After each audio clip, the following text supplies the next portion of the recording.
The day the judge said the children would not be coming home with me, I did not cry. I sat in that bright room and listened while strangers explained my life in clipped official sentences. On paper, I was a temporary caregiver. On paper, my sister was a mother reclaiming her place. On paper, 10 years of packed lunches, late-night fevers, school meetings, and good nights were an arrangement that had gone on longer than expected. My name is Hannah Mitchell, and by the time I walked out of that courthouse, I had already spent a decade raising the two children my sister left in our parents' old house like luggage she meant to pick up later. She said she needed a break, a reset, a few months to get her life together. She never came back. I stayed. That was the difference between us. Inside that house, those kids learned the shape of my footsteps, the sound of my keys in the door, the way I always checked on them twice before I went to bed. Outside that house, my sister learned how to tell a story that made her look like the one who had been wronged. When she finally returned, she brought lawyers instead of apologies. In the end, the court believed the version that fit better in a file. They took them from me. What happened afterward did not just change my life, it rewrote hers. The truth has a way of doing that when you force it into the light. Before I tell you what she said in that courtroom, and what came apart after I left it, tell me, what time is it where you are? And where are you listening from? I want to see how far this story reaches.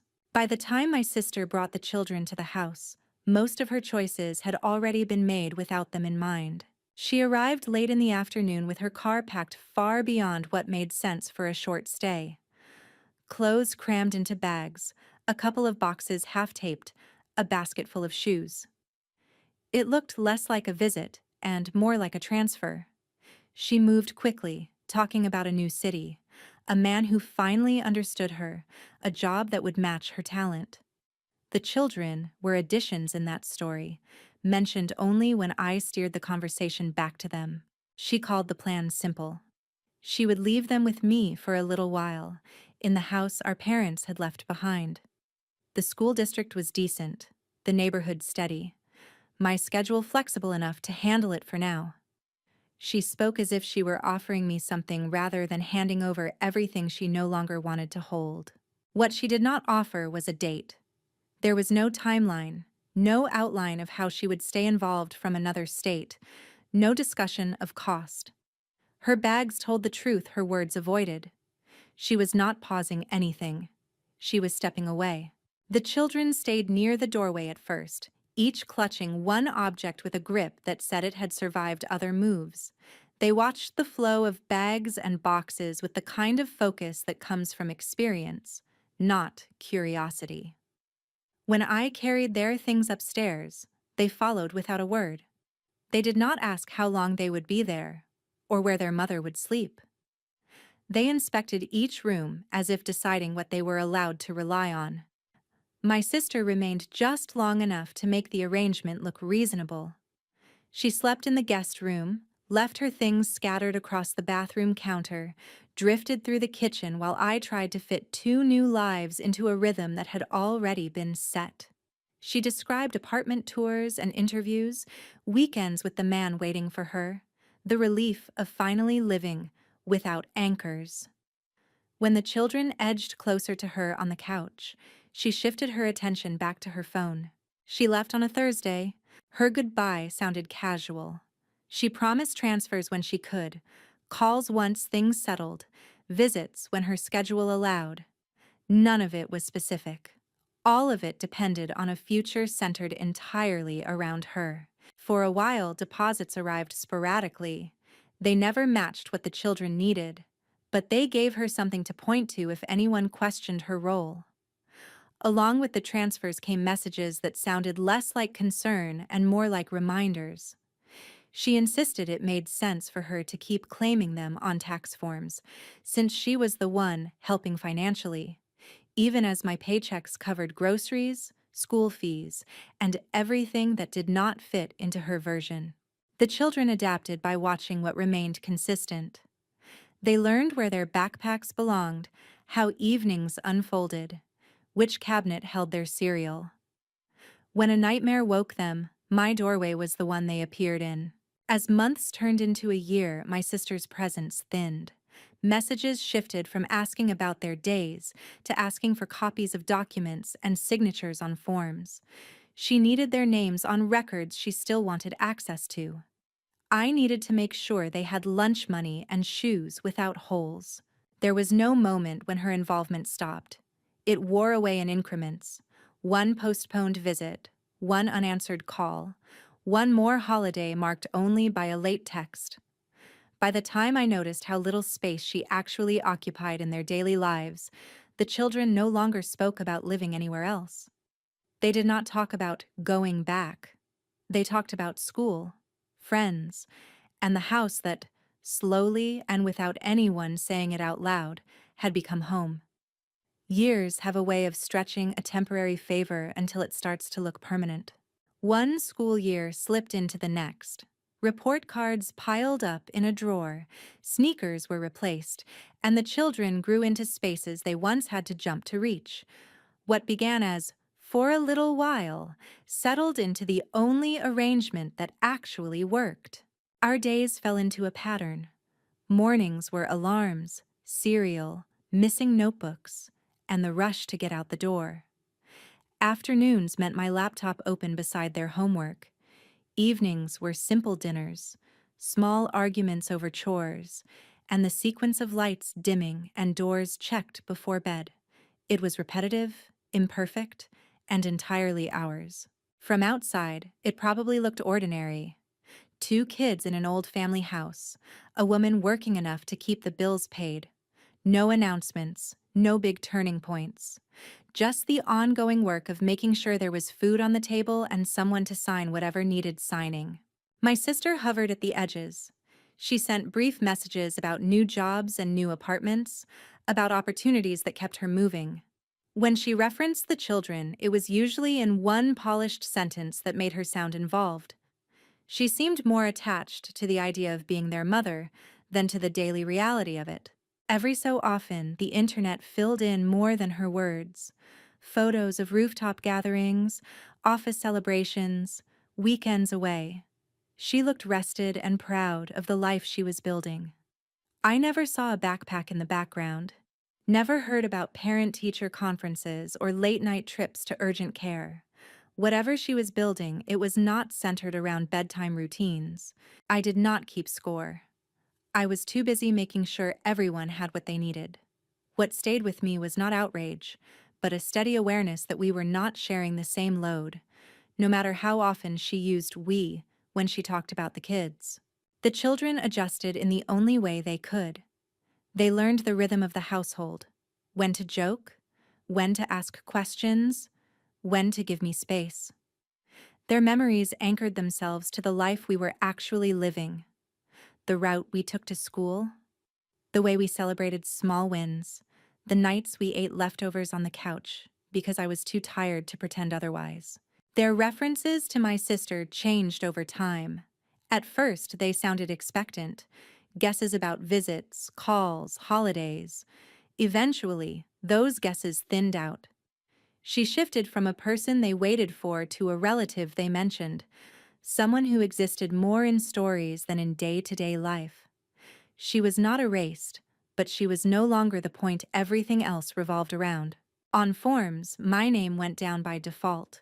On contact lists, I was listed first and as backup.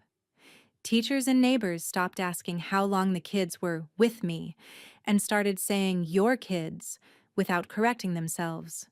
The language around us shifted even when I still hesitated to use certain words out loud. In my own mind, I stayed careful. I signed as primary contact, responsible adult, caregiver. I avoided labels that felt like claims on territory my sister had walked away from, but never officially released. It seemed safer to carry the work than to name it. Reality, however, had already decided. It showed in who the children reached for when something went wrong, whose opinion they checked before making choices, whose schedule they factored into their own. It showed in the way they moved through the house without asking for permission to exist there.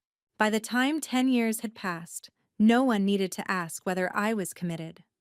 That answer lived in 1,000 ordinary days behind us. The question I never thought to prepare for was what would happen if the person who had stepped away suddenly tried to step back in and insist that none of those days mattered. It did not start with a phone call or a warning. My sister simply appeared one afternoon, as if 10 years could be folded up and put away in the time it took to walk from the street to the front door. By then, the house had settled into a version of life that did not include her. Shoes in the entryway, papers on the counter, a calendar marked with practices.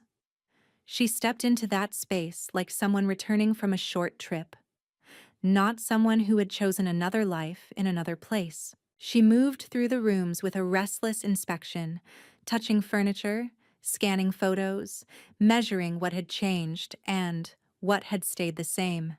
Nothing in her expression suggested regret.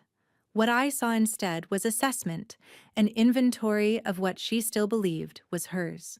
The children noticed before she reached them. They paused and went still in a way I had not seen in years. They did not run to her. They watched the way people do when something from the past re-enters the present without explanation. They drifted closer to me just enough to redraw the lines of where they stood. My sister talked about traffic and the years that had slipped by. She spoke about promotions, a bigger apartment, people who appreciated her talent. When she mentioned the children, it was as part of her story, a supporting detail in a speech about how hard it had been to be away and how ready she was to be there now. The words were polished. She did not ask what their days looked like. She did not ask who their friends were, what they worried about, what they were proud of. Her questions, when they finally came, were about paperwork, living arrangements, who was listed where. She was not trying to understand the life we had built. She was trying to locate leverage inside it. The shift came when she understood how deeply anchored the children were here. Their rooms, their routines, the way they moved through the house without hesitation. All of it contradicted the version she needed, the one where I was a placeholder and she was the rightful center returning to claim her role. She began to treat my consistency as intrusion, my choices as overstepping. Conversations sharpened. She pointed to doctor visits, school decisions, my name on emergency forms as proof that I had crossed a boundary. In her telling, I had treated a family favor like a chance to take over. What I had done out of necessity, she recast as ambition. What struck me most was how prepared she sounded. This was not a woman feeling her way through an uncomfortable reunion. This was someone presenting a case. She needed this story to be true for someone, and if she said it with enough confidence, it could sound reasonable to people who had not lived the years in between. The first sign that this would not stay contained came when she mentioned getting things on record. She did not raise her voice or threaten. She spoke about her rights, about what any mother would do, about systems built to correct situations like this. In that framing, the decade she had spent elsewhere became background noise. The problem, in her eyes, was me. I understood then that we were no longer arguing over memory. We were positioning ourselves for an audience that would only see documents. I knew what those documents would show first: birth certificates, matching last names, the absence of formal custody orders with my signature. Inside the house, time was on my side. Outside of it, the paperwork was not. The envelope arrived a few weeks later with a heading I had hoped never to see.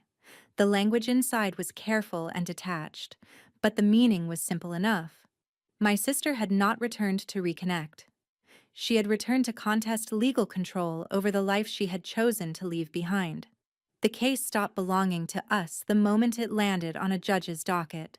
Hearing dates were set, reports were ordered, and suddenly 10 years inside that house had to be reduced to forms and statements. What had been daily life for us became material for other people to review.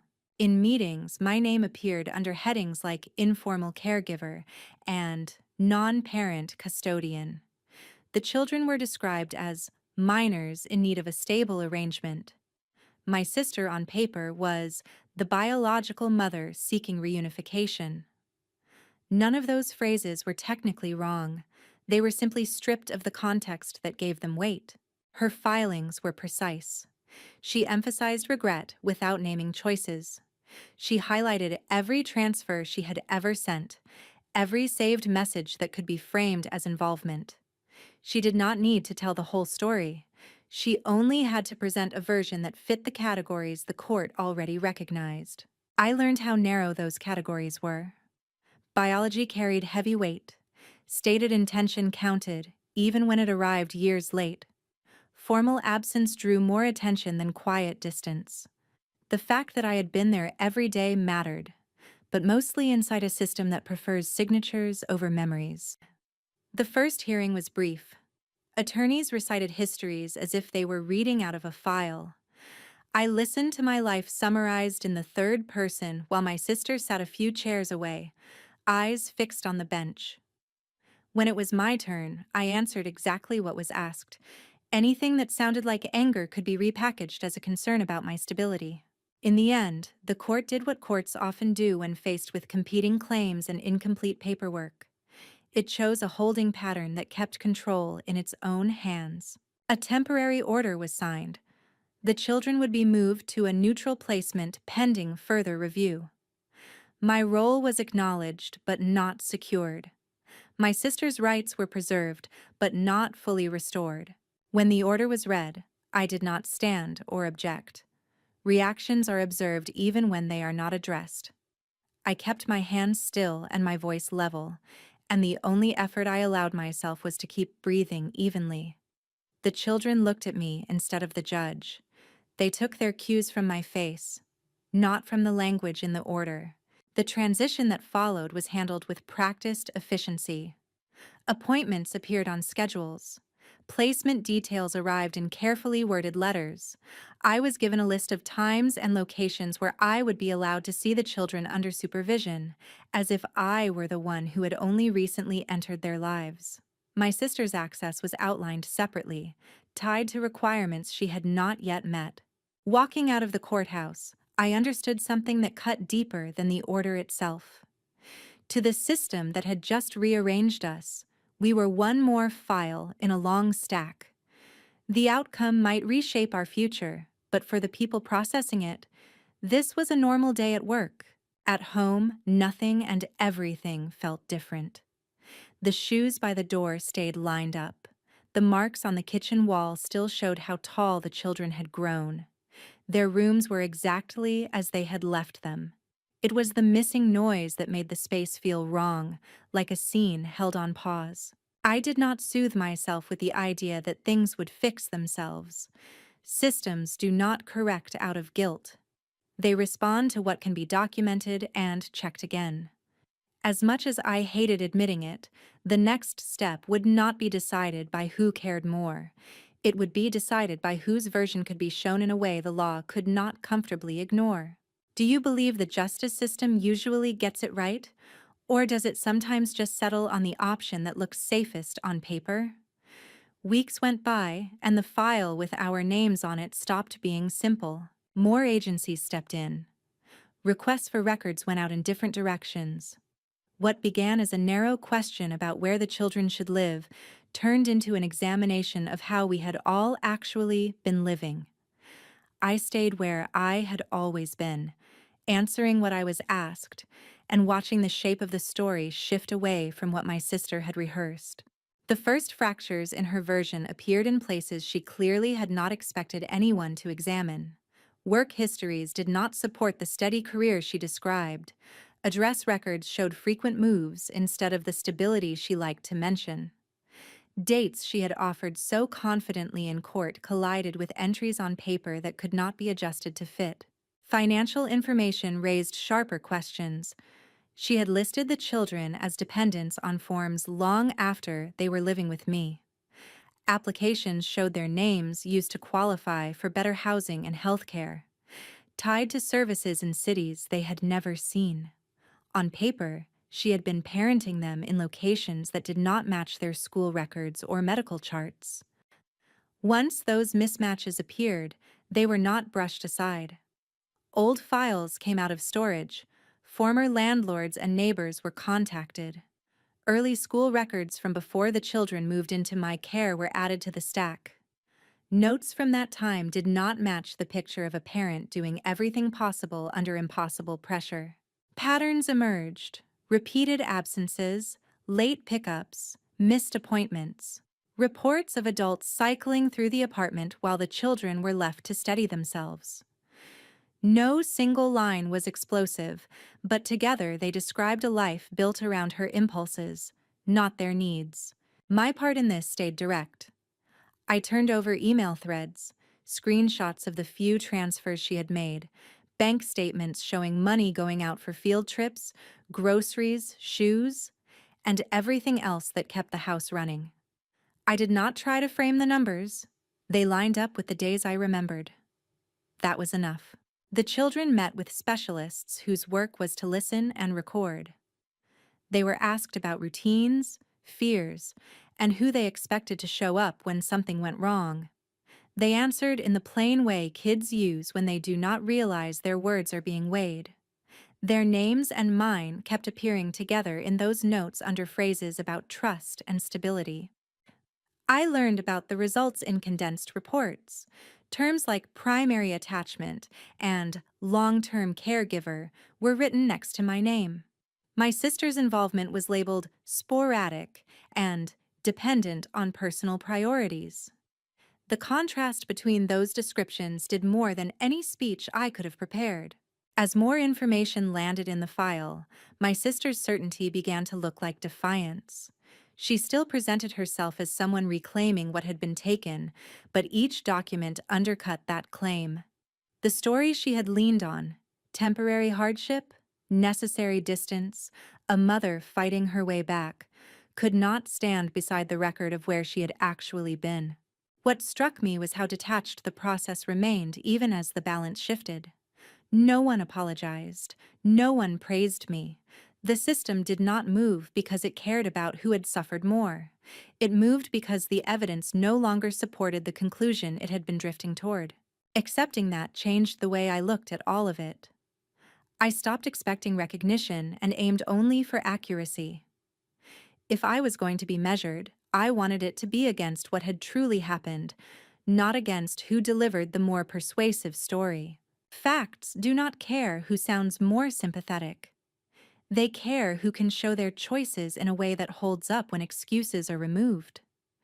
If someone pulled the records on your life and laid them out side by side, what would they say about you? The day of the final hearing felt ordinary. Another line on the calendar, another building with metal detectors and fluorescent lights. The difference was invisible from the outside. This time the story was no longer built on what my sister said, but on what could be proven. The judge spoke in measured phrases, linking months of reports and interviews. There was no drama in the delivery, only a conclusion. The children would not be placed with my sister. They would return to my home as their permanent residents, with legal authority granted to me. Conditions followed. Any contact between my sister and the children would be limited, supervised, and dependent on her meeting standards she had never met consistently. The court left the door open only on paper. What surfaced during the review did not disappear once custody was settled. Agencies that handle benefits and tax compliance open their own files. The way my sister had continued to claim the children on forms, the way she had used their names to qualify for advantages in cities they never lived in, now had consequences beyond hurt feelings. Repayments were calculated, penalties added up. Her record, once unmarked, began to carry entries that would follow every application she submitted. Work shifted in the same direction. A promotion she had been celebrating fell through after a routine check. A later job offer was withdrawn after further review. No one pointed to a single incident, but the pattern was there. In systems that quietly sort people by risk, She had placed herself in the group that sees doors close without explanation. Family reactions changed too.